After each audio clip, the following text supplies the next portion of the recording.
Good evening. This is the post-match press conference for the FIBA Basketball World Cup 2023 Asian Qualifiers Group B game between China and Australia. Australia defeated China 71-48.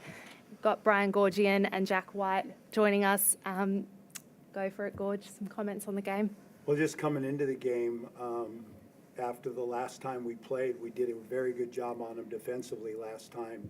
Our issue is against that size and against what they have, how we're going to score. And you lose McVeigh tonight coming in, and you lose Steindl, two of your perimeter guys. I was worried about how we were going to put points on the board. And what ended up happening, you asked what we're going to do post-wise and how do we improve on the last game. Our defense was better. Our defense on the post was better. Our defense on the on-ball was better. And we stayed in the game through our defense. And then the game loosened up when we started hitting some shots from the perimeter. And I think the guy sitting next to me right here, that's the evolution of him as a player, is that perimeter jump shot. And he was huge in the fourth quarter. So we played that D, and the game opened up from the perimeter. And to win all three of these games is just a real good feeling, and real proud of the group. Jack, some comments about the game. Coming in, obviously down a couple guys. Good to see the young guys suit up and get some minutes first of all. But we knew China were going to come out and be extremely physical.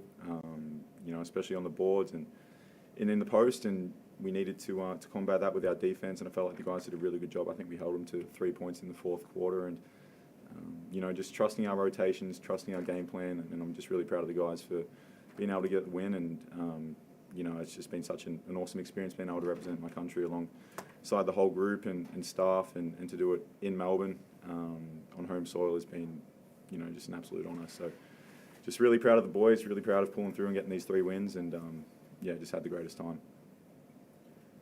Brian, did you see that fourth quarter coming offensively? Did you sense that was coming, or did that sort of catch you as well? No, I knew we were going to be in after I thought there was that time in the third quarter where they looked like they'd pull away, and then we got back, and I knew in the fourth quarter, I just thought even after the last game, the advantage was to us, because our defense had really tightened up in the end of that third quarter. And then, just as a coach, all you wanted, you knew they were going to get clean looks from the perimeter. And I can't say they're going to go in or they're not. But again, he loosened it up. Mitch loosened it up. McDowell White loosened it up, and all of a sudden the whole thing changed. But did I know that was going to happen? No. But you take the start of the fourth quarter, we get the backcourt violation, 8 seconds. We get the 5 seconds underneath the basket, and then Mitch McCarron gets 2 stops and steals on the sideline in that first 4 minutes of the fourth quarter. So my feeling right there, and I look up, we're moving forward. We're in a good position. You mentioned a bit about Jack. How pleasing, or what sort of evolution have you seen from him just in this week with the team, or 10 days, whatever it's been? So it seems like he's gone to strength to strength with this group. Well, it's the whole thing with that you're hoping with the Boomers is we're trying to be attractive to these guys, and that they want to be a part of it, because if you're a part of this, we're saying playing this, and good things are going to happen to you because of this team environment that we got. And here's a guy had an opportunity in Summer League and said, no, this is number one, this is important. And a lot of guys said, no, I'm going Summer League. So his play, the attention to him, and again, in the Olympics, I thought a lot of guys, not only did good things happen to the team, but good things happened to the individual player. And I'm stoked for him. I mean, he's an NBA talent, and there's some things that he needs to do to get there, and he got an opportunity to do that in this environment, and he knows he's playing with smart players. So shooting that perimeter shot, guarding multiple players, carrying the ball a little more. So I was real happy, not only for the team, but for him individually. And there was a few, I thought, like McDowell White. I think he's got the same sort of future. Could be anything. So this environment has been good for all those guys. Thon seemed today in particular to really hit his straps. Have you just seen his growth? He's getting his touchback Well, we talked about before the game, be more assertive in not just hand off, turn and face, and take your shot, attack. And, they were playing, it's hard to score on Joe Chi and Wang with your back to the basket. But I thought he got a lot of looks facing up and made some plays, made some nice passes, hit a couple shots. But the big ones was he got out there on the break, and he really loosened it up that way. Jack, what's your next 24, 48 hours this week looking like? What's the time right now? It's like 8:45. I'll be at the airport in 12 hours. Be on a plane. Flight's at 9:30. I'll be in Denver by 12:30 American time tomorrow. Camp a little bit and then head to Vegas. I'm excited. I haven't really been thinking about that a lot. I'll take care of that when it's time to take care of that. I've just really been trying to enjoy this whole experience with the Boomers. This has been something I've been dreaming of doing my whole life. I've just really been trying to soak up every moment of it, and I'm just stoked that we came away with 3 wins. Has it lived up to the expectations? Oh, 100%. I mean, I'm just being surrounded by such great people. The culture is second to none, and you can tell that's been a focus within the program of, Daly obviously being the head of the snake of that in the playing group, obviously Gorge with, being the coach and his experience with the Olympics, and, just the program that, Joe, you see him here, Chris is here, all these guys that have been around the program for years and years have made it something really special, and, for all us guys that are here playing in these games, it's special. No matter if they're qualifiers or a small window or whatever, it's just it's such an honour and a privilege to wear these colours and to represent our country, and we're just trying to do it the right way. So it's definitely lived up to it. I've loved it. I really just hopefully looking forward to doing it again the next time. George, can you just take us back to that last quarter and talk to us a little bit about what you said to the guys at that break? Like, it was obviously tied up, and what you called for from them, and how much of that, of what happened, I mean, they only scored 3 points in the last quarter. Was that what the Boomers did and what China did? It wasn't honestly, there wasn't a whole lot of strategy, and it wasn't a lot from me. There was a lot of conversation amongst them that it's time now, and they felt like they had them on their heels at the end of the third quarter, and this is what the Boomers' strength is, the confidence is. I kind of shut my mouth and let them talk, and we didn't have any set plays. It was just system stuff. Play through the 5, set those screens in the backcourt, and let's tighten the D up.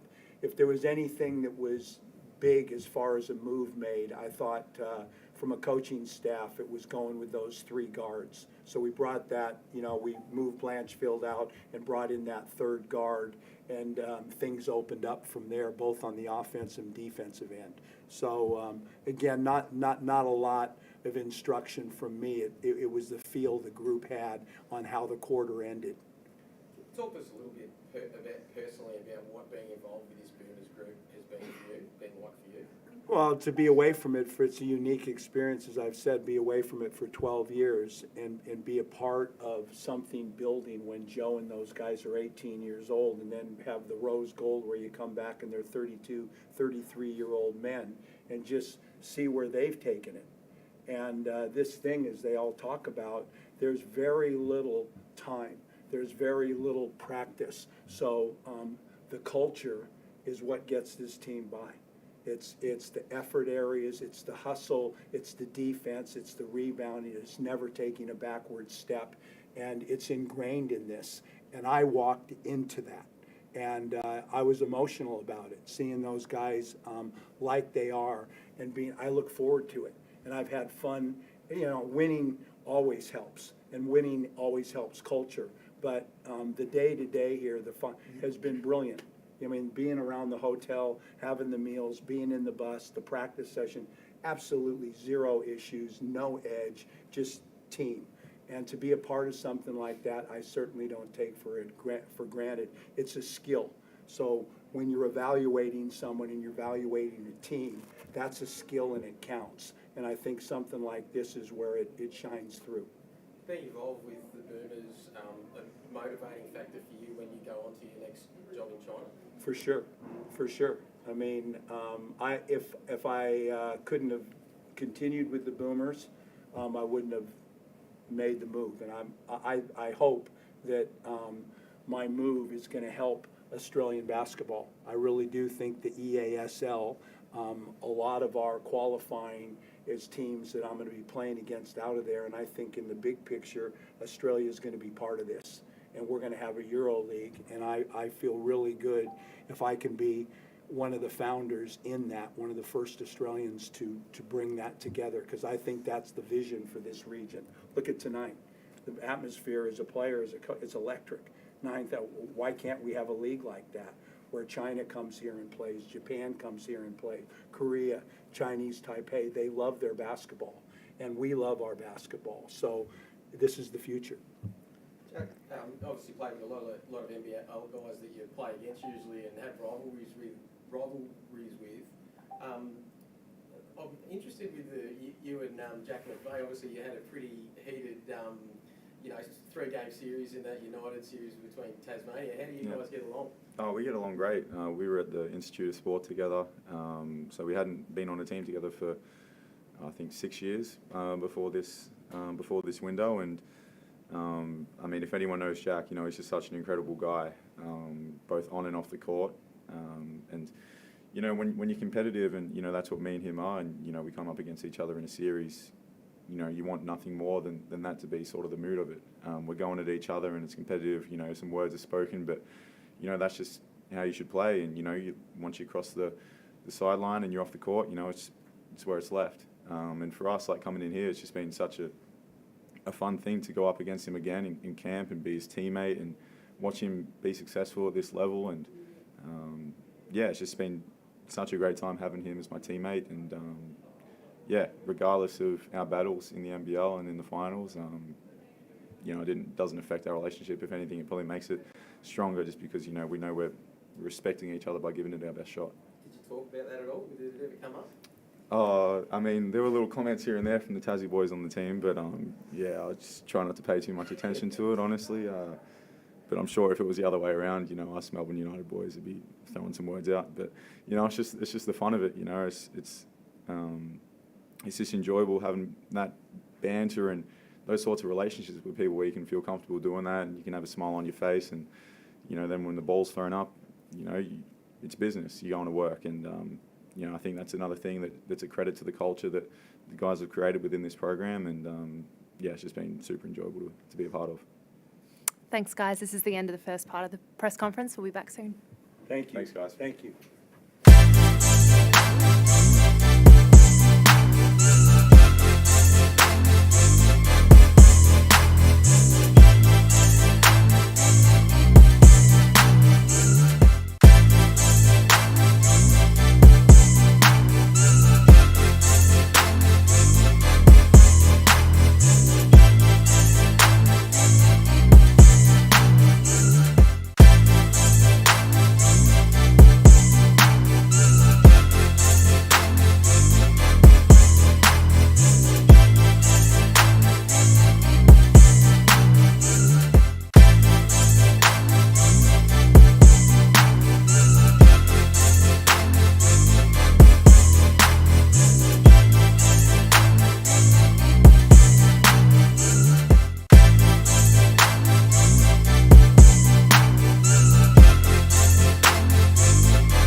Part of this post-game press conference, we now have with us China's coach Du Feng and Zheling Wang.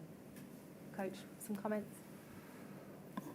首先，我觉得这场比赛，队伍比之前上一场打得更好一些。其实可以看到，虽然我们在客场作战，有很多这些不利的这个因素，但是呢，我觉得这前三节的比赛，我觉得这个年轻的队伍打得还是非常有血性，非常有拼劲儿，在多数的情况下都是在领先对手，大家也知道这个其实这次我们出来有14个队员，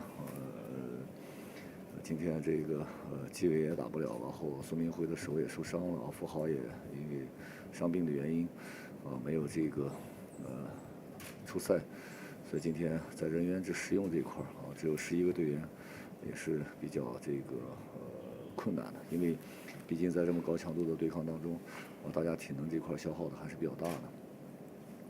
那还是问题出现在第4节吧。我觉得第4节，可能大家在体能上下降之后，我在进攻当中的我这个选择和判断，我觉得可能会出现一些问题，造成一些不必要的失误底线球的失误，边线球的失误，让对方直接打反击。退防的时候，大家还是不够明确对方投了一些比较空位的这个3分球。其实在上半场防守防得很好，对方只是10投还是11投中了1个3分。我们在防守端做的还是不错的，那肯定在下半场体能的这个消耗人员轮转的这个状况下降以后，在防守端出现了一些问题所以第4节导致崩盘，我觉得有点可惜吧对于这个年轻队伍，我觉得大家可以再坚持坚持再去挺一挺，我觉得可能会对这个队伍的这个成长和进步是不一样的状态。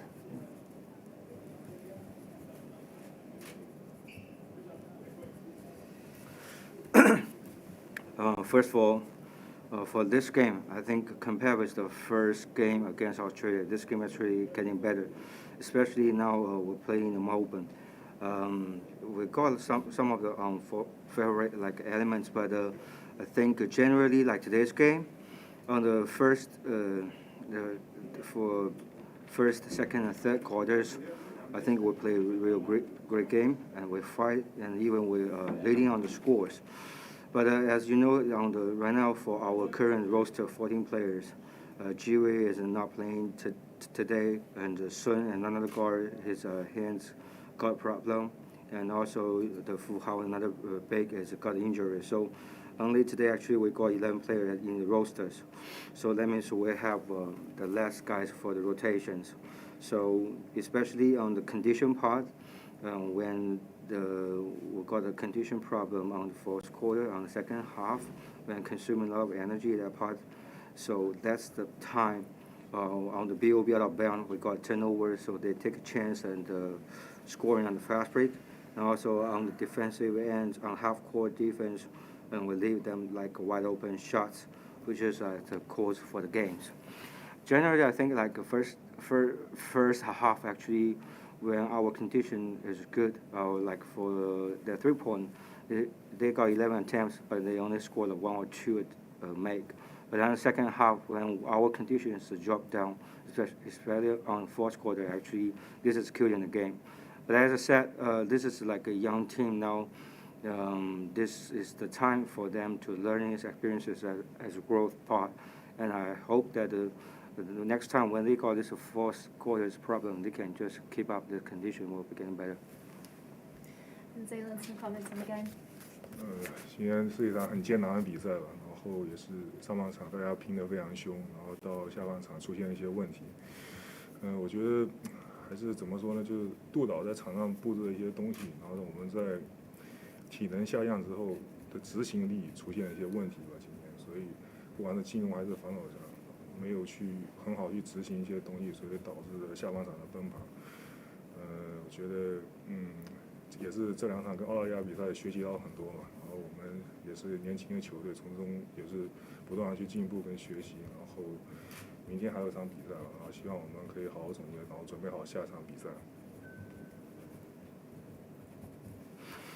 Yeah, as coach said, it's really a tough game, and I give credits for our team. On the first half, we're fighting on the floors, and the second half we got some problems.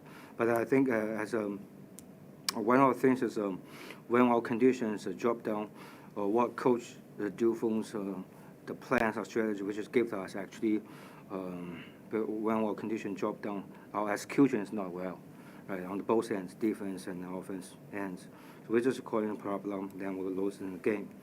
Against South Australia, we have already have 2 games already. I think as a young team, plays against Australia, we can learn a lot of things, and we will be get ready for tomorrow game against Chinese Taipei.